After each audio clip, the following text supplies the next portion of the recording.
জীবন নানা রকম চমকে পরিপূর্ণ, কখনো কখনো তা মন্দ হয়। আমি আমার প্রাতঃভ্রমণ বাদ দেওয়ার মানুষ নই। একদিন হঠাৎ কর্মক্ষেত্রে আমি বুকে ব্যথা অনুভব করলাম। আমি একজন কার্ডিওলজিস্টের সঙ্গে আলোচনা করি, যিনি আমাকে একাধিক ব্লকের জন্য বাইপাস সার্জারির পরামর্শ দেন। আমি মোহনের সঙ্গে দেখা করতে যাই।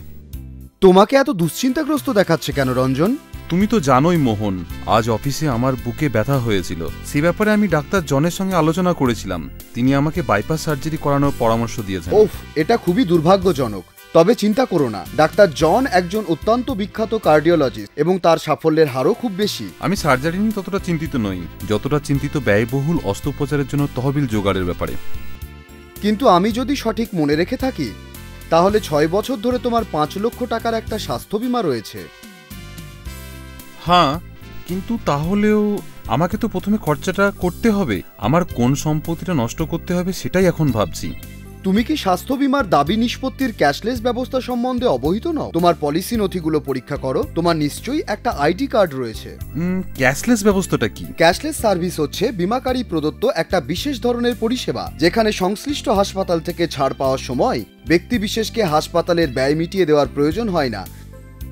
কিছু পদ্ধতি সাপেক্ষে এই নিষ্পত্তি সরাসরি বীমা কোম্পানি করে থাকে। রঞ্জন, ও, আমাকে এ সম্বন্ধে আলোকপাত করানোর জন্য ধন্যবাদ, কিন্তু পদ্ধতিটা কি? তাদের ইস্যু করা আইডি কার্ডে তোমার টিপি এর বিবরণ পাওয়া যাবে। দয়া করে এক্ষুনি টিপি এর সঙ্গে যোগাযোগ করো।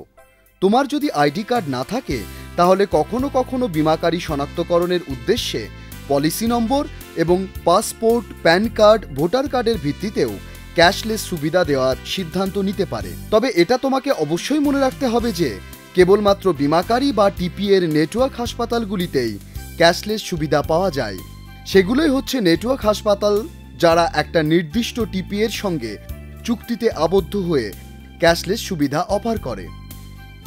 আমি টিপির সঙ্গে যোগাযোগ করি এবং জানতে পারি যে আমার হসপিটাল অবশ্যই একটি নেটওয়ার্ক হসপিটাল। হাসপাতালের সার্ভিস ডেস্কে অ্যাপ্রোচ করুন এবং আপনাকে যে পদ্ধতি পালনের পরামর্শ দেওয়া হয়েছে তা অনুসরণ করুন। আমার অস্ত্রোপচার সফল হয়েছে। আরে মোহন আমার সাথে দেখা করতে এসছে। তোমাকে ফের সুস্থ দেখতে পেয়ে খুশি হয়েছি। মোহন, স্বাস্থ্য বীমায় ক্যাশলেস দাবির ব্যাপারে যথাসময়ে তোমার পরামর্শের জন্য আমি তোমার কাছে কৃতজ্ঞ। তবে আমার অন্য একটা সংশয় রয়েছে। জরুরি অবস্থায় হাসপাতালে ভর্তির ক্ষেত্রে কি হবে? দুর্ঘটনা, হার্ট অ্যাটাক প্রভৃতির ক্ষেত্রে তো আগেভাগে টিপিএকে অ্যাপ্রোচ করার সময় কেউ পায় না। বীমাকৃত রোগীকে তড়িঘড়ি হাসপাতালে চিকিৎসার জন্য নিয়ে যেতে পারো এবং পরিবারের কেউ টিপি এর সঙ্গে যোগাযোগ করতে কিংবা ক্যাশলেস সুবিধার অনুমোদন নিতে টিপি এর সঙ্গে যোগাযোগ করার জন্য হাসপাতালের হেল্প ডেস্কে আইডি কার্ডের বিবরণ দিতে পারো। মনে রাখবেন, অধিকাংশ স্বাস্থ্য বীমা পলিসি ক্যাশলেস সুবিধা অফার করে। এটার জন্য প্রয়োজনীয় নথিকরণ ও প্রক্রিয়ার সঙ্গে নিজেকে পরিচিত করুন।